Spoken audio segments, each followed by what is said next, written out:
今日咧就係廣東話版第一輯嘅簡體字繁體字大對決。咁樣咧，今日要介紹嘅簡體字咧就有3個嘅，有愛字、愛呢個咧就係簡體字嘅愛，嗰啲就係繁體字嘅愛。好啦。咁呢個繁體字嘅愛，簡體字嘅愛，咁我個人認為咧，就比較呢個愛咧就比較容易理解嘅，因為咧就喺呢個嘅小學嘅時候咧，我老師就同我講，知唔知啊？愛係用心去愛嘛，需要講心字，所以咧咁樣比較容易理解。呢個渣呢，加佢的手邊，中換個換。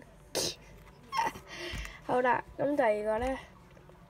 就係個區字，呢個真係真係一定要扁下佢。呢3個解釋咧，就係呢3個咧就係樓嚟嘅一個區域，咁啊區域啊嘛，咁啊即係一啲嘢包住一啲樓啦，因為我社區即係有啲人住喺裏邊啊嘛。如果冇人住，使乜叫社區啫？嗰度啊叫垃圾區啦，係咪？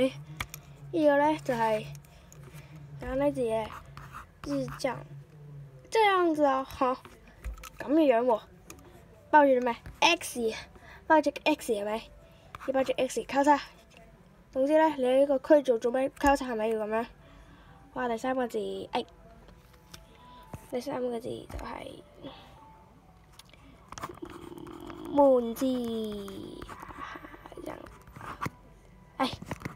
有啲唔識寫，好嘛？咁樣啦。就係呢個門字，我覺得個人認為咧，呢個字好過呢個。呢個做乜？得個門框係咪？你咁樣得個門框。呢個好多有埋隻門。呢兩隻門咧，個人技術唔好，對唔對？大家評評理，中意繁體字定簡體字嘅，歡迎喺下邊留言。多謝大家，記得 like、subscribe 我，拜拜。